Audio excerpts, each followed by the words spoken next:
Monde numérique.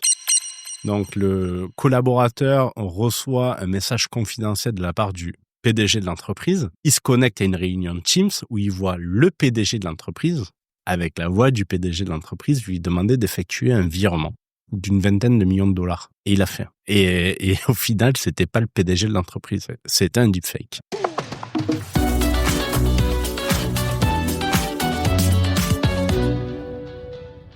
Deepfake, phishing, ransomware, la cybercriminalité explose et en plus avec l'intelligence artificielle, eh bien ça ne s'arrange pas et on peut même dire qu'on entre dans une nouvelle ère. On l'a vu encore l'été dernier avec toute une série de cyberattaques qui se sont multipliées et souvent, eh bien c'est l'humain plus que la technique qui est ciblée. On va parler de ce phénomène dans ce numéro spécial de Monde numérique en partenariat avec la société spécialisée SoSafe. Bonjour Arnaud Loubatière. Bonjour Jérôme. Directeur Europe du Sud de SoSafe. Alors d'abord en quelques mots, qu'est-ce que c'est SoSafe ? SoSafe, nous on est un acteur européen de la sensibilisation à la cybersécurité. On a été créé il y a quelques années. Ce qui fait notre particularité, c'est que notre fondateur, c'est un docteur en psychologie. Donc c'est ce qui fait vraiment la spécificité de notre structure. On a grossi avec les années, on est une société allemande. Aujourd'hui, on est un peu plus de 500 collaborateurs à travers l'Europe, principalement. On a ouvert les bureaux sur la partie Asie-Pacifique il y a quelques temps de ça. Et on va travailler sur plusieurs facteurs, notamment l'humain, en lui amenant de la formation, de la sensibilisation pour lui donner de la connaissance, en l'entraînant en fait à repérer les attaques, mais également en l'accompagnant au jour le jour sur ses actes au quotidien et faire en sorte qu'il ait la bonne posture cyber pour sécuriser son entreprise. Alors on va examiner tout ça parce que c'est vrai que c'est super intéressant de voir comment l'homme peut être abusé. Vous publiez un rapport annuel sur la cybercriminalité chaque année, donc édition 2025, vous faites le point sur les tendances du moment. C'est quoi les tendances du moment ? Les tendances du moment, j'ai envie de te dire, elles vont suivre les tendances de l'IA de manière générale. Pourquoi ? Parce que les cyberattaquants, ils vont suivre les mêmes tendances que ce que tu vas avoir dans le monde de la consommation normale. Donc, première tendance, c'est l'IA. L'IA sur les deux côtés de la chaîne, l'IA comme un vecteur d'attaque, c'est-à-dire qu'on va avoir beaucoup d'attaques qui vont être générées grâce à de l'intelligence artificielle. Mais c'est plus facile de fabriquer des messages sur mesure, des choses qui vont manipuler l'esprit. En fait. Avec un bon script, tu vas pouvoir trouver de l'information sur les réseaux sociaux, sur le web, et grâce à l'IA, en fait, tu vas pouvoir créer des chaînes de valeurs qui vont faire de l'email, du téléphone, voire du SMS, et qui va être vraiment ciblé par rapport à l'utilisateur. Que ce soit sur la vie personnelle ou la vie professionnelle.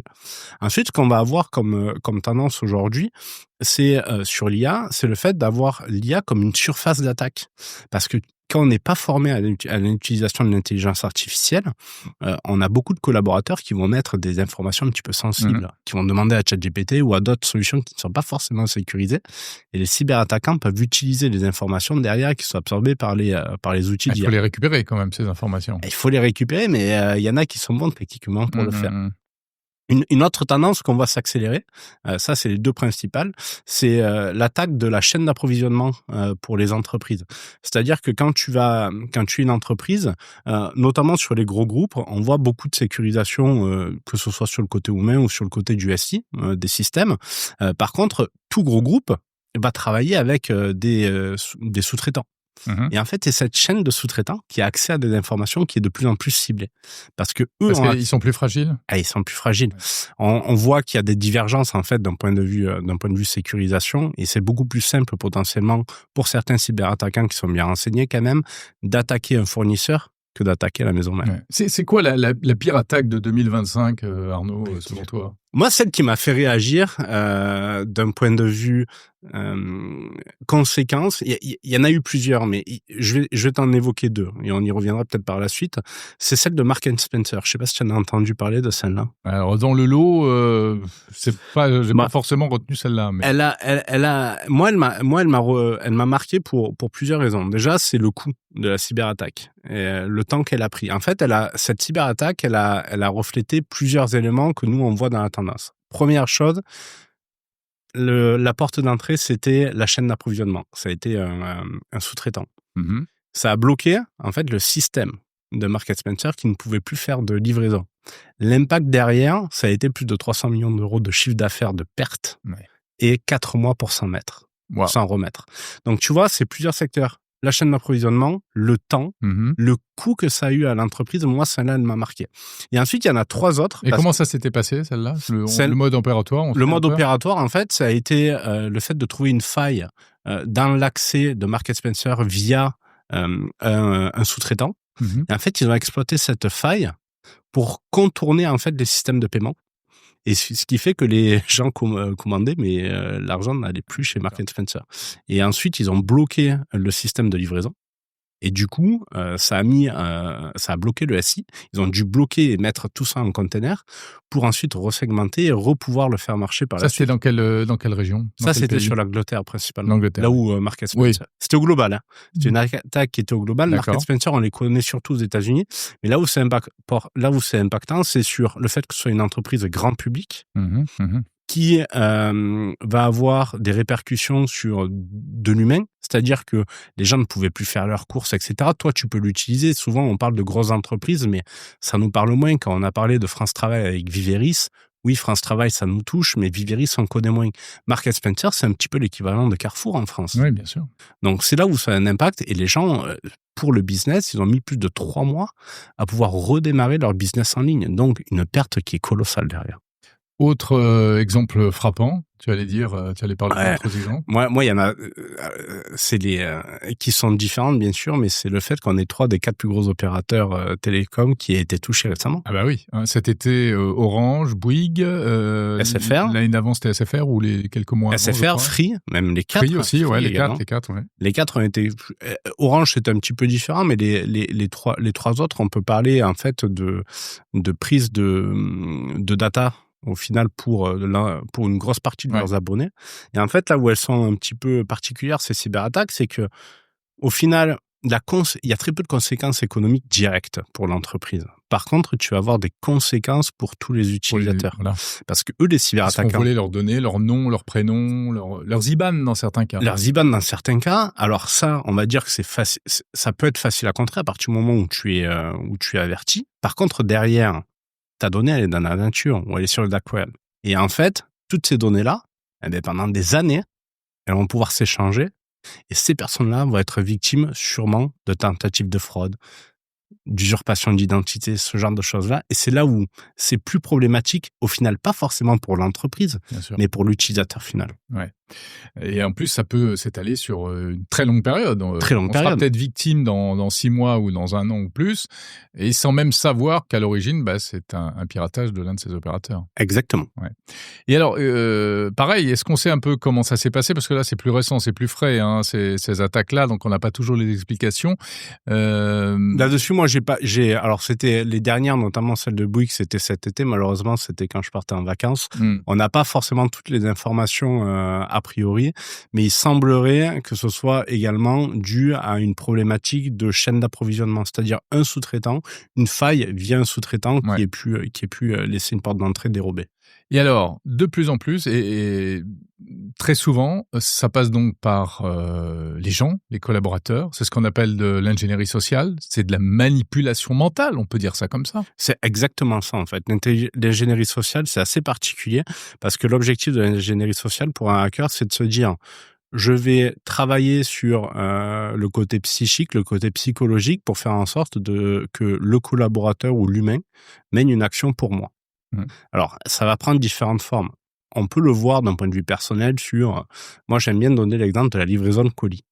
Si tu attends un colis par hasard, que tu reçois un SMS, on a 2 facteurs qui font que tu peux être porté à croire que ce qui est dit dans le SMS, c'est vrai. Ouais. Tu vas avoir la même chose en entreprise. C'est-à-dire, ça va être sur un changement de document, ça va être sur un virement, ça va être sur quelque chose qui peut être encore différent, ça va être sur... on voit beaucoup de cas en ce moment avec des demandes de changement d'IBAN. Imagine, tu es un service comptabilité, tu reçois un email d'un fournisseur qui te dit on change d'IBAN, et comment je le vérifie que c'est la réalité? Et en fait, tout ça... Ça paraît simple, pourtant, enfin, ça paraît simple comme arnaque. C'est hyper simple. Tiens, il faut changer l'IBAN, on a changé. C'est hyper simple, mais maintenant, on a des technologies qui vont te permettre de cacher les emails. Donc, tu fais à faire croire que tu as je sais pas, la société X qui t'envoie alors que c'est société Y. Tu peux faire des faux IBAN et tout ce genre d'informations-là est assez complexe à détecter. Donc nous, ce qu'on fait, c'est qu'on permet aux collaborateurs de les former et en fait de leur donner quelques tips pour faire en sorte qu'ils arrivent potentiellement à détecter ce genre d'arnaque. Ouais. Avant de parler de ces tips pour se prémunir, comment est-ce que vous détectez, vous analysez dans les entreprises ce type de menace? Vous arrivez à la quantifier C'est assez ce qu'on aime à dire ou ce qu'on voit, on va dire que sur l'ensemble des cyberattaques, tu as plusieurs études qui mettent ça. Tu as nous dans nos études, on fait des sondages auprès des entreprises. Tu as Verizon également qui sont en rapport chaque année. On aime à dire, alors c'est difficile de chiffrer, ça va être entre 60 et 80% des attaques qui vont viser l'humain en premier. D'accord. Okay. Ou sur lequel tu as l'humain qui est part de la cyberattaque. Ça veut dire que il n'a pas forcément été ciblé à un instant T, mais une action humaine est responsable de la cyberattaque dans 70% des cas environ. Ce qu'on dit, le maillon faible, c'est ce qu'il y a entre le clavier et la chaise. Ouais, alors nous, ce qu'on essaie de faire, j'aime pas trop cette expression parce que il y en a beaucoup qui voient comme un maillon faible parce que l'humain, c'est assez difficile de travailler avec lui. On va pas cliquer sur un bouton pour lui faire prendre un automatisme. En fait, ça peut devenir une force. Tu vois, et l'idée, c'est de transformer ton maillon faible en force, tu vois, pour que ce soit lui, en fait. De quelle manière? Soit ta posture. C'est-à-dire en étant hyper sensibilisé? Hyper sensibilisé, mais surtout en l'accompagnant. Parce que pour nous, pour que tu aies quelque chose de vertueux, ce qu'on s'aperçoit, c'est que déjà, tu es obligé de donner l'information, de donner de la connaissance. C'est hyper important que les personnes soient informées qu'est-ce qu'un email de phishing, comment reconnaître, quelles sont les règles de sécurité dans ton entreprise, etc. Derrière, tu vas l'entraîner. Et c'est important d'entraîner les gens à reconnaître un email de sécurité. Sur Internet, tu tapes email Outlook de Microsoft. Tu as des exemples qui sont très bien faits. Tu vois, entre un faux email et un vrai email, ça t'explique comment les faire. Nous, on a des techniques autres. Et comment on repère? C'est encore avec l'adresse, etc. Déjà, je peux te donner un exemple. Tu vois, les cyberattaquants, à la place d'un O, ils vont mettre un 0. À la place d'un L, ils vont mettre un I. Et ça, il faut arriver à le détecter, tu vois. T'as des méthodologies pour le faire. Et puis derrière, ce qui est important, à mon avis, c'est un petit peu comme dans le sport. Moi, j'aime faire cette analogie-là. Tu vas donner des techniques, tu vas enseigner, tu vas entraîner. Mais après, il te faut un coach.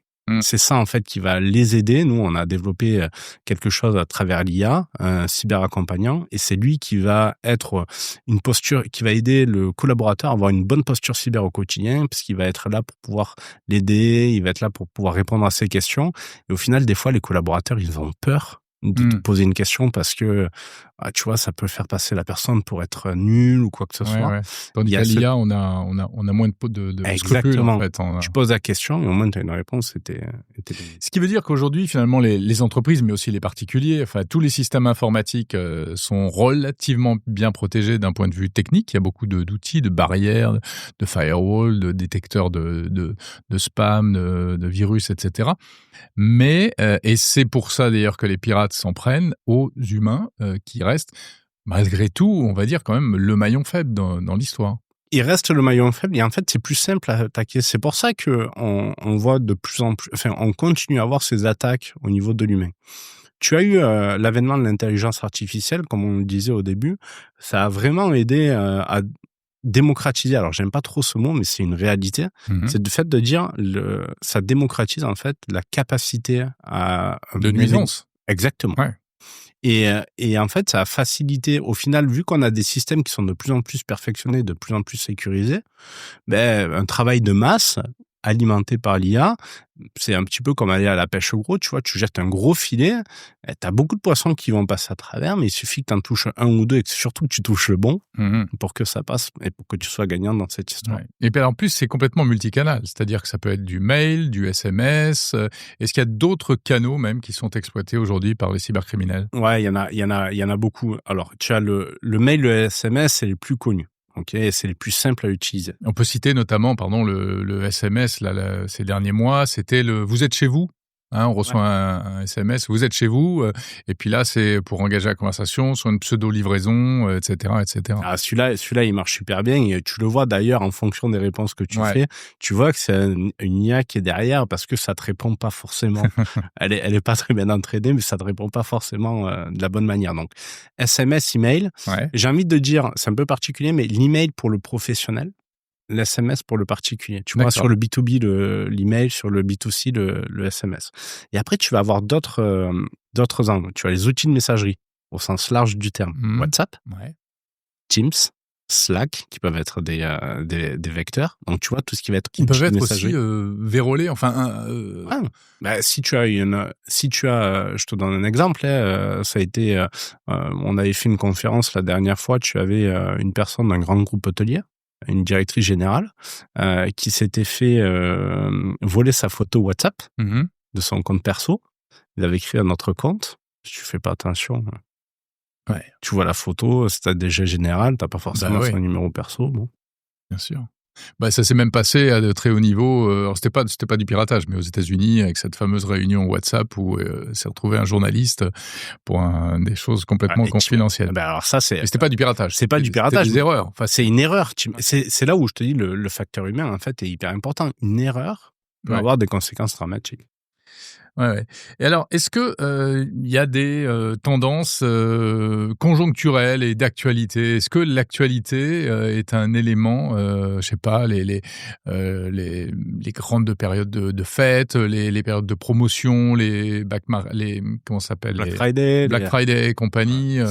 Ouais, tu vas avoir des tendances en fait en fonction de la saisonnalité, notamment plus sur le B2C. Ça, saisonnalité, c'est le mot. Le saisonnalité, ça va être plus sur l'individu en tant que tel que sur l'entreprise. Tu vois, tout ce qui va être Black Friday, etc. Je suis sûr qu'on va avoir une augmentation du nombre de textos pour de la livraison qui va être très classique.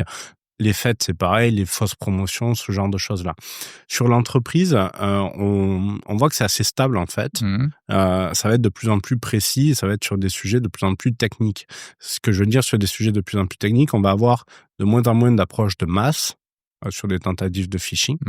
Et on va revoir des cyberattaquants qui auront fait des meilleures recherches. Pourquoi ? Parce que le gain est plus gros. Au final, tu vois, toutes les attaques que tu vas avoir sur du particulier, on va essayer de te gratter 3, 4, 5 euros pour une livraison. Généralement, c'est pas des gros montants, mais qui font de la masse. Sur une entreprise, dès que tu commences à taper dedans, au final, si tu arrives à bloquer une entreprise, tu peux très rapidement, grâce à un ransomware, demander des grosses sommes d'argent. Bien sûr. Et c'est beaucoup plus rentable. Donc, les collaborateurs, les cyberattaquants, les collaborateurs sont beaucoup plus ciblés par des cyberattaquants sur des scénarios bien spécifiques. Alors, il y a un chiffre que j'avais noté, c'est que moins d'un quart des entreprises seraient capables de détecter une cyberattaque assistée par intelligence artificielle. Donc ça montre bien l'ampleur du problème, quoi. Ça montre bien l'ampleur du problème et en fait, c'est en adéquation avec la vitesse dont l'économie va. C'est-à-dire que tu vas avoir des entreprises qui vont être hyper sécurisées parce que elles sont ce qu'on appelle du security by design, c'est-à-dire qu'elles sont mis tôt, elles sont sur des scénarios qui sont plutôt avancés là-dessus. Et à contrariori, tu vas avoir des structures généralement. Alors je fais une généralisation, c'est pas toujours le cas, mais on va dire que les grosses structures sont plutôt bien sécurisées. Et en fait, plus tu vas aller sur la chaîne de sous-traitance, plus tu vas avoir des problématiques. Pourquoi ? Parce que tu as des raisons de coût, tu as des raisons de ressources aussi. Parce qu'on parle de coût logiciel, il faut penser aux ressources qu'on va avoir en interne. Une personne qui est dédiée à la cybersécurité pour sécuriser tout le SI, pour accompagner les collaborateurs dans la sécurisation et dans leur développement de compétences, ça a un coût et tout le monde ne peut pas aujourd'hui le faire. Donc tu vois, il y a des priorisations qui sont faites et justement par rapport à l'IA, il y a de plus en plus de solutions, heureusement aujourd'hui, sur le marché qui vont permettre d'accompagner les entreprises là-dessus. On a l'impression qu'en plus, il y a beaucoup de cyberattaques, on l'a un petit peu évoqué au début, qui font pas de bruit, qui sont un peu silencieuses, mais quand elles marchent, c'est plus tard qu'on va en payer le prix. Le meilleur exemple, tu vois, on en a parlé tout à l'heure, c'est quand même les opérateurs. Ouais. Pourquoi ? Parce que oui, ça fait le buzz sur le moment. Ok, mais au final, on en a parlé, on n'en parle plus aujourd'hui. Mais ça, on ne peut pas tracer, on ne peut pas savoir, comment dire? Ce qui va se passer ou pour arriver à se prémunir ensuite pour ça. Exactement, c'est là où c'est dangereux et c'est là où ces cyberattaques sont hyper impactantes, notamment pour les utilisateurs de ces solutions ou alors les clients finaux. C'est-à-dire que toutes les personnes qui ont été volées, qui ont été dupées ou les identités ont été prises par des cyberattaquants, ça se retrouve sur le dark web et c'est là où on a un effet à long terme et c'est là où c'est insinueux. C'est-à-dire que on n'a pas d'effet waouh. Je me rappelle, c'était pas une cyberattaque, mais je vais faire un parallèle si tu me le permets. Il y a 2 ans ou 1 an, on a eu le crash sur la mise à jour de CrowdStrike. Ok, tu te rappelles, il y avait les aéroports qui avaient été bloqués pendant 24 heures. Ouais, tu vois, les gens avaient été impactés à ce moment-là. Tu pouvais pas prendre ton avion ou quoi que ce soit. Il y a 10 jours, une semaine, il y a Euro Information qui fait la gestion de paiement pour la Société Générale, si je te dis pas de bêtises, et d'autres entités bancaires, qui a eu un bug pendant 1h30. Pendant 1h30, les magasins ne pouvaient pas prendre de paiement. Ouais, tout à fait. Tu te rappelles de ça? Ouais, ça, c'est un impact. Tu vois, oui. C'est pas des cyberattaques. C'est du concret. Mais ça, c'est du concret, ça parle aux gens. Au final, un vol de données, ça parle pas aux gens sur le début, mais l'impact, il arrive après. Alors que là, les exemples que je te donnais, même si ce ne sont pas des cyberattaques, ça a un impact dès le début. Ouais. Est-ce que ça augmente ou ça diminue? Est-ce que est-ce qu'on devient plus prudent ou bien on est de plus en plus crédule ou surtout que les attaques sont de plus en plus nombreuses? J'ai envie de te dire, on devient de plus en plus prudent, mais il faut faire toujours attention au contexte. Le contexte est hyper important. Je vais te donner un exemple très concret en entreprise. Tu es un salarié, tu as une discussion avec ton manager concernant une promotion. Ok. Et je sais pas, 2 jours après, tu reçois un email d'une solution de signature électronique, pour pas citer de nom, que ce soit DocuSign, YouSign ou quoi que ce soit, qui te dit voilà, nouveau complan à jour ou quelque chose comme ça. Tu peux y aller rapidement parce que tu as eu cette discussion avant. Autant c'est une cyberattaque. C'est le contexte. Tu vois, les gens font attention, sauf que si tu arrives au bon endroit, au bon moment. Mais ça, c'est du hasard. On est d'accord. C'est du hasard, mais c'est de la masse en fait. Ouais. Il y avait un SMS qui tournait il y a quelques mois. Tu sais, sur le papa, j'ai perdu mon téléphone. Tu l'as connu celui-là. Et franchement, tes parents ou tes papa, tes maman, tu reçois ce genre de texto-là. Ouais, tu peux être prêté en confusion. Bien sûr. Malgré le fait que, au final, ça reste une cyberattaque. Tout dépend du contexte, tout le temps. C'est pour ça qu'il faut être en vigilance permanente. Ouais, c'est quand on a le malheur de se trouver à une conjonction d'événements en fait, c'est quelque chose qui est réel, qui nous concerne et paf, on a un input qui arrive et qui correspond. C'est exactement là où elles se produisent le plus souvent. C'est terrible. Alors, sur la prudence, on a l'impression quand même qu'on devient tous un peu plus méfiants, un peu plus prudents.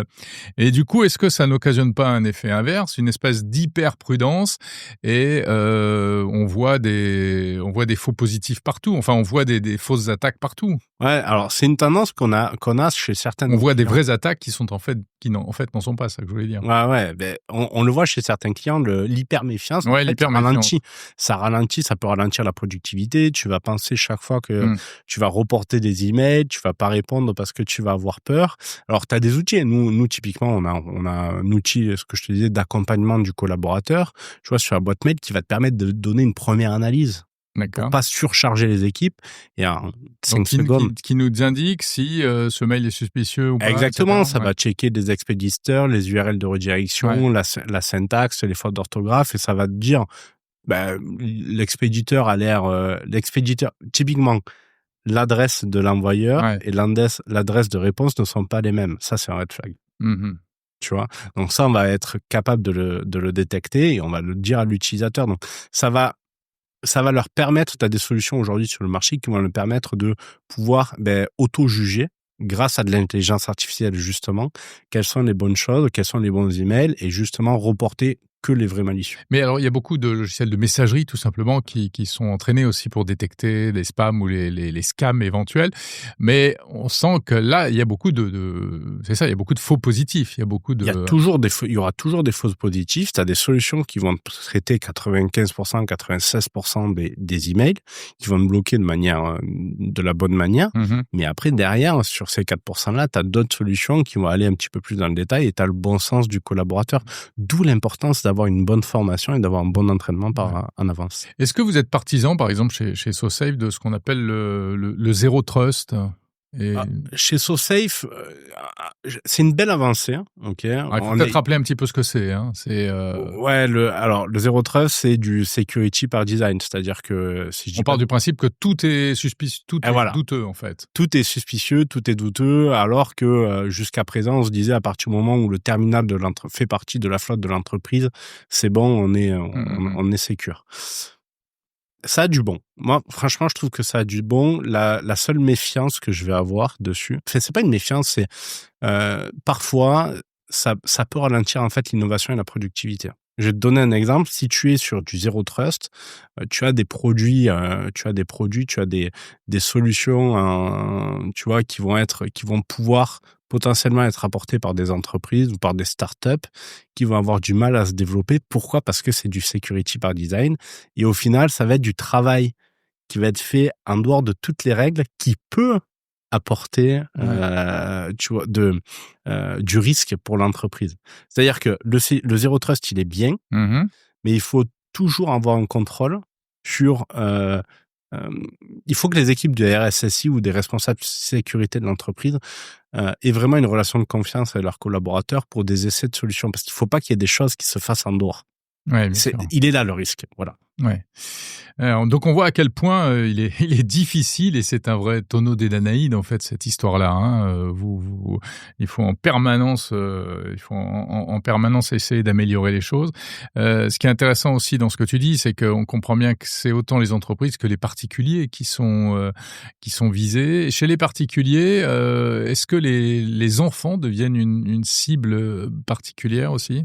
Elles deviennent une cible particulière, mais j'ai envie de te dire, elles sont une cible déjà d'une autre manière. C'est-à-dire que tu as tous les grands acteurs de la tech américaine et qui utilisent nos enfants comme des produits. Ouais. Il faut toujours se rappeler que tout ce qui est free est gratuit. Donc, au final, les enfants sont des cibles, c'est surtout des vecteurs d'attaque. C'est-à-dire que, notamment dans le monde de l'entreprise, tu es un PDG, tu as tes enfants sur les réseaux sociaux, un bon hacker qui te fait un faux profil, qui contacte son père pour avoir des infos, ce genre de choses-là, ça peut être des vrais soucis. Alors, ils vont pas être directement la cible de cyberattaque. Enfin, moi, on n'a pas vu trop cette tendance pour l'instant. Par contre, on voit que c'est des vecteurs de cyberattaque. Ouais, je comprends. Il y a une chose dont on n'a pas parlé, Arnaud, c'est les attaques vocales par téléphone. On sait que l'IA aujourd'hui permet de cloner des voix avec des résultats spectaculaires. Est-ce que c'est un phénomène véritablement significatif en entreprise ? Ouais, on le voit. On le voit sur des populations de C-level. Le meilleur exemple, c'est ce qui s'est passé il y a... Les dirigeants ? Ouais, les dirigeants d'entreprise, on va dire les dirigeants d'entreprise sont les personas qui sont pris, et les cibles vont être des deuxième lignes ou troisième lignes. Je vais te donner un exemple très concret qui s'est passé, je pense que vous en avez entendu parler, à Hong Kong il y a 9 mois. Mais il faut le rappeler parce que celui-là, il est assez incroyable. C'est plus que de la voix, c'est de la vidéo. Oui. Donc, le collaborateur reçoit un message confidentiel de la part du PDG de l'entreprise. Il se connecte à une réunion Teams où il voit le PDG de l'entreprise avec la voix du PDG de l'entreprise lui demander d'effectuer un virement d'une $20 millions à peu près. Et il a fait. Et au final, c'était pas le PDG de l'entreprise. C'est s'en rendu compte 3-4 ans après. C'était un deepfake. Donc, tu vas avoir ça avec la voix qui se fait de plus en plus. Mais ça paraît... J'allais dire, ça paraît facile à contourner. Après, techniquement, il suffit peut-être qu'il y ait des process de validation et autres. Mais c'est vrai que l'impact, la dimension humaine est super importante parce que, j'imagine, il y a une relation privilégiée, de confiance. Enfin, on va pas remettre en question ce que nous dit notre PDG en face à face, quoi. Ouais. Tu sais, il y a un truc qui se dit dans le milieu des ciseaux qui est avant, on te disait il y a quelques années, si tu veux être sûr, tu utilises le deuxième facteur. Le deuxième facteur, c'est tu reçois quelque chose, une info, tu passes un coup de téléphone. Oui, bien sûr. Maintenant, ça suffit plus. Maintenant, il te faut 3 facteurs. Tu passes un coup de téléphone et tu vérifies derrière grâce à quelque chose. Alors, ça peut être des codes, ça peut être des process, comme tu dis, tu vois, une double validation dans les entreprises. Maintenant, ça se fait beaucoup pour des virements de telle ou telle somme. Tu dois avoir 2 approvals pour être sûr que ce soit bon. Et c'est la seule manière aujourd'hui de contourner ça. Après, c'est quand même très spécifique. Tu vois, les deepfakes et les phishing, ça se fait vraiment sur les populations de haut niveau qui sont qui sont clonées pour des gros montants. Ouais, enfin, c'est pas industrialisé, c'est très ciblé. C'est très ciblé, ouais. Mais le phishing, c'est-à-dire avec la voix, c'est ça? Ouais, le phishing avec la voix. Il y a des particuliers aussi qui ont été... Il y a des particuliers qui l'ont été, Il y avait le cas de cette mère de famille qui avait reçu un appel de sa fille en détresse, etc. Et en fait, c'était complètement faux. Et c'était complètement faux. C'est pour ça. Quand je te disais ça, quand je dis que c'est très ciblé, c'est c'est pas quelque chose qui est reproductible en masse. Ouais. Ok. Donc c'est pour ça que c'est assez difficile à cibler. Il faut toujours se poser la question de la double vérification. Nous, je peux te donner 10 exemples de ce type-là de situations qui sont passées dans nos entourages à nous, parce que tu connais toujours quelqu'un qui a eu ce type de problématique et où la vérification, juste via un autre canal, a permis d'éviter la catastrophe. Arnaud, on arrive à la fin de cette interview. Encore une question sur qu'est-ce qu'on peut faire. On voit qu'il y a des solutions techniques, on voit qu'il y a des solutions d'accompagnement, etc. Et tout passe par la sensibilisation. Est-ce qu'on en fait assez en matière de sensibilisation, y compris du côté des pouvoirs publics? On essaye. Est-ce qu'on en fait assez? Ça, c'est assez compliqué. Tu sais, il y a des nouvelles régulations qui sont entrées en jeu. Elles sont pas totalement rentrées en jeu au final. Tu as DORA, tu as NIS2 qui sont rentrés en jeu justement pour faire en sorte de donner un cadre réglementaire justement pour donner une posture cybersécurité aux industries les plus à risque. On n'en fera jamais assez aujourd'hui. Ça, c'est le postulat. On peut pas considérer que quand on travaille sur l'humain, one shot, c'est fini. On peut pas dire, je te donne une formation et mes collaborateurs sont formés. En fait, c'est un travail du long terme, c'est du long terme, de la répétition, du jeu. C'est des techniques d'apprentissage. Il faut qu'il y ait une sensibilisation aussi en entreprise. Il faut que tout le monde joue le jeu. Est-ce que c'est une obsession dans la tête de tous les dirigeants aujourd'hui, comme ça devrait l'être? Ça, pas forcément. Pas forcément. On sent qu'il y a certaines... C'est toujours pareil, tant que ça t'est pas arrivé, c'est un peu comme ton assurance. Tant que t'as pas eu d'accident avec ta voiture, ou tant que t'as pas eu ta maison qui a brûlé ou qui a eu une problématique, ton assurance, elle te sert pas à grand chose. Après, il y a des questions de mentalité. Il y a des gens, même s'il leur est rien arrivé, qui ont besoin d'être blindés de partout au niveau assurance, sécurité et autres. Et ceux-là, ils le sont, tu vois. Et la sensibilisation, tu as des gens qui jouent le jeu, tu as des très bons exemples dans l'industrie, mais tu en as d'autres, c'est vrai, qui pensent que l'humain, comme tu le disais tout à l'heure, ça reste la problématique, c'est le maillon faible, alors que si tu amènes des bonnes formations, si tu es répétitif et si ton entreprise a une posture cyber par rapport à ça, tu peux faire en sorte que ça devienne ton maillon fort.